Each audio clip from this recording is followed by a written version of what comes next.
جنوبی ایشیا کی تاریخ کا ایک ایسا واقعہ ہے جس نے نہ صرف دو نئے بننے والے ممالک کے تعلقات کی بنیاد رکھی بلکہ خطے کی سیاست، جغرافیہ اور سلامتی کے حالات کو بھی ہمیشہ کے لیے بدل دیا۔ 1947 میں جب برصغیر کی تقسیم ہوئی اور پارٹیشن آف انڈیا کے نتیجے میں دو آزاد ریاستیں پاکستان اور انڈیا وجود میں آئیں تو اس کے ساتھ ہی کئی ریاستوں کے مستقبل کا سوال بھی پیدا ہوا۔ ان ریاستوں میں سب سے زیادہ حساس اور اہم ریاست جموں اینڈ کشمیر تھی۔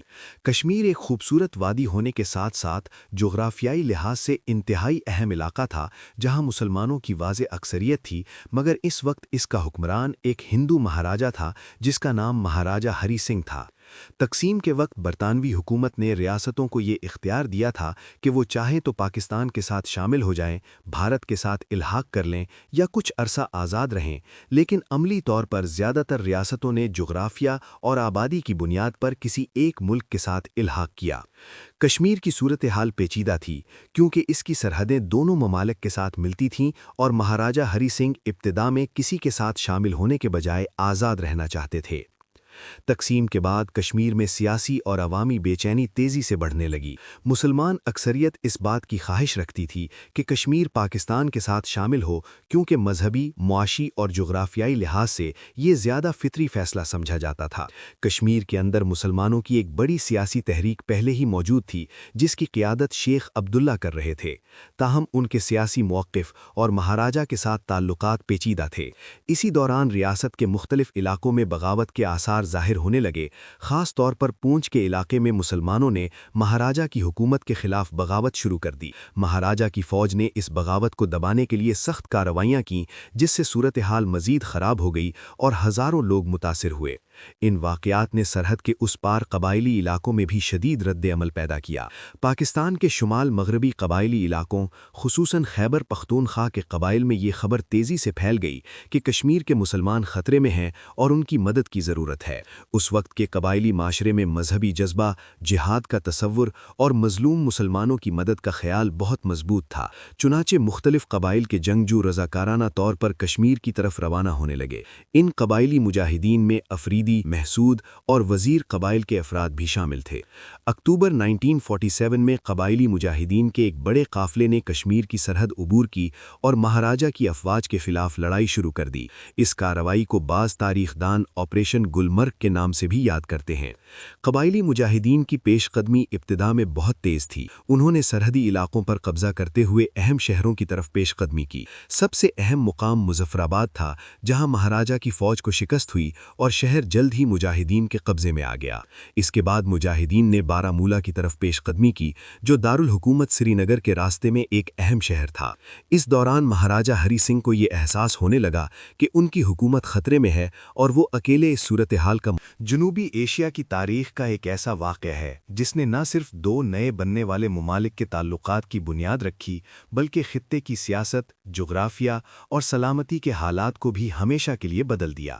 1947 میں جب برصغیر کی تقسیم ہوئی اور پارٹیشن آف انڈیا کے نتیجے میں دو آزاد ریاستیں پاکستان اور انڈیا وجود میں آئیں تو اس کے ساتھ ہی کئی ریاستوں کے مستقبل کا سوال بھی پیدا ہوا۔ ان ریاستوں میں سب سے زیادہ حساس اور اہم ریاست جموں اینڈ کشمیر تھی۔ کشمیر ایک خوبصورت وادی ہونے کے ساتھ ساتھ جغرافیائی لحاظ سے انتہائی اہم علاقہ تھا جہاں مسلمانوں کی واضح اکثریت تھی، مگر اس وقت اس کا حکمران ایک ہندو مہاراجا تھا جس کا نام مہاراجا ہری سنگھ تھا۔ تقسیم کے وقت برطانوی حکومت نے ریاستوں کو یہ اختیار دیا تھا کہ وہ چاہیں تو پاکستان کے ساتھ شامل ہو جائیں، بھارت کے ساتھ الحاق کر لیں یا کچھ عرصہ آزاد رہیں، لیکن عملی طور پر زیادہ تر ریاستوں نے جغرافیہ اور آبادی کی بنیاد پر کسی ایک ملک کے ساتھ الحاق کیا۔ کشمیر کی صورتحال پیچیدہ تھی کیونکہ اس کی سرحدیں دونوں ممالک کے ساتھ ملتی تھیں اور مہاراجا ہری سنگھ ابتدا میں کسی کے ساتھ شامل ہونے کے بجائے آزاد رہنا چاہتے تھے۔ تقسیم کے بعد کشمیر میں سیاسی اور عوامی بے چینی تیزی سے بڑھنے لگی۔ مسلمان اکثریت اس بات کی خواہش رکھتی تھی کہ کشمیر پاکستان کے ساتھ شامل ہو کیونکہ مذہبی، معاشی اور جغرافیائی لحاظ سے یہ زیادہ فطری فیصلہ سمجھا جاتا تھا۔ کشمیر کے اندر مسلمانوں کی ایک بڑی سیاسی تحریک پہلے ہی موجود تھی جس کی قیادت شیخ عبداللہ کر رہے تھے، تاہم ان کے سیاسی موقف اور مہاراجا کے ساتھ تعلقات پیچیدہ تھے۔ اسی دوران ریاست کے مختلف علاقوں میں بغاوت کے آثار ظاہر ہونے لگے، خاص طور پر پونچھ کے علاقے میں مسلمانوں نے مہاراجہ کی حکومت کے خلاف بغاوت شروع کر دی۔ مہاراجہ کی فوج نے اس بغاوت کو دبانے کے لیے سخت کارروائیاں کیں، جس سے صورتحال مزید خراب ہو گئی اور ہزاروں لوگ متاثر ہوئے۔ ان واقعات نے سرحد کے اس پار قبائلی علاقوں میں بھی شدید رد عمل پیدا کیا۔ پاکستان کے شمال مغربی قبائلی علاقوں، خصوصاً خیبر پختونخوا کے قبائل میں یہ خبر تیزی سے پھیل گئی کہ کشمیر کے مسلمان خطرے میں ہیں اور ان کی مدد کی ضرورت ہے۔ اس وقت کے قبائلی معاشرے میں مذہبی جذبہ، جہاد کا تصور اور مظلوم مسلمانوں کی مدد کا خیال بہت مضبوط تھا۔ چنانچہ مختلف قبائل کے جنگجو رضاکارانہ طور پر کشمیر کی طرف روانہ ہونے لگے۔ ان قبائلی مجاہدین میں افریدی، محسود اور وزیر قبائل کے افراد بھی شامل تھے۔ اکتوبر 1947 میں قبائلی مجاہدین کے ایک بڑے قافلے نے کشمیر کی سرحد عبور کی اور مہاراجہ کی افواج کے خلاف لڑائی شروع کر دی۔ اس کارروائی کو بعض تاریخ دان آپریشن گلمرگ کے نام سے بھی یاد کرتے ہیں۔ قبائلی مجاہدین کی پیش قدمی ابتدا میں بہت تیز تھی۔ انہوں نے سرحدی علاقوں پر قبضہ کرتے ہوئے اہم شہروں کی طرف پیش قدمی کی۔ سب سے اہم مقام مظفرآباد تھا، جہاں مہاراجہ کی فوج کو شکست ہوئی اور شہر جلد ہی مجاہدین کے قبضے میں آ گیا۔ اس کے بعد مجاہدین نے بارہمولہ کی طرف پیش قدمی کی، جو دارالحکومت سری نگر کے راستے میں ایک اہم شہر تھا۔ اس دوران مہاراجہ ہری سنگھ کو یہ احساس ہونے لگا کہ ان کی حکومت خطرے میں ہے اور وہ اکیلے اس صورتحال کا مقابلہ نہیں کر سکتے۔ چنانچہ انہوں نے بھارت سے فوجی مدد طلب کی۔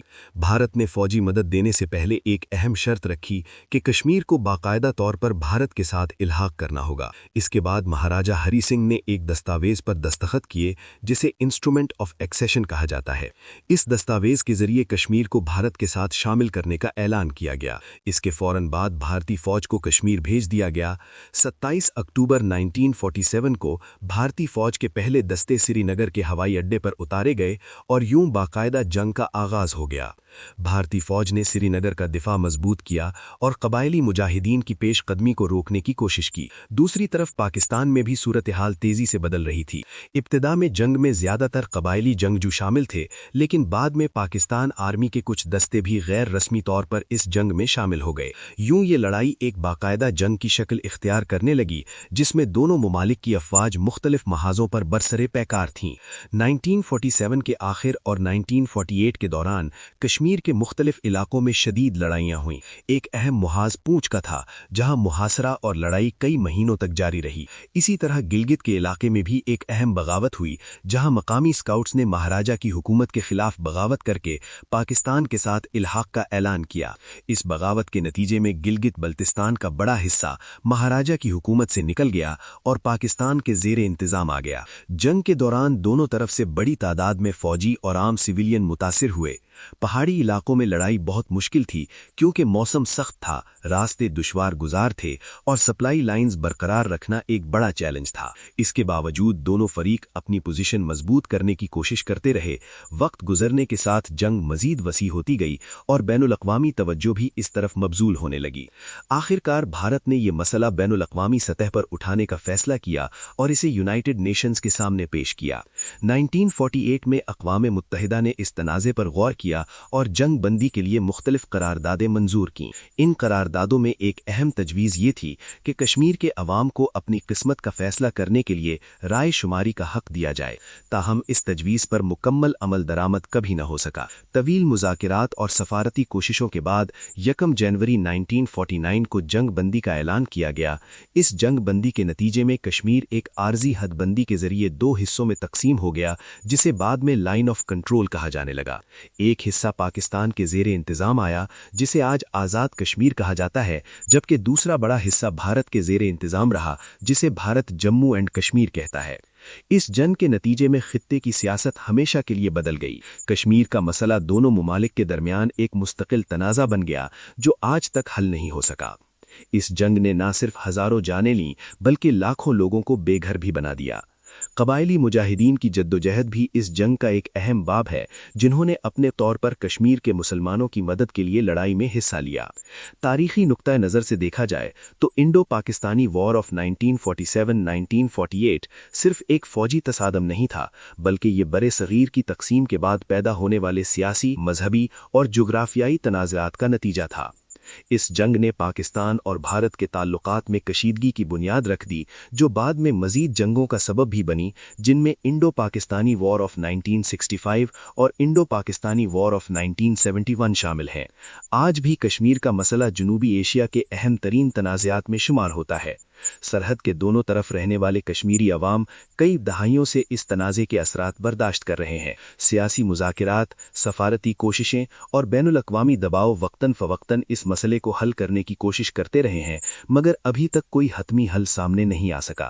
تاہم تاریخ کے اس باب کو سمجھنا اس لیے ضروری ہے کیونکہ یہی وہ لمحہ تھا جب کشمیر کا مسئلہ عالمی سیاست کا حصہ بن گیا اور جنوبی ایشیا کی تاریخ نے ایک نیا رخ اختیار کیا۔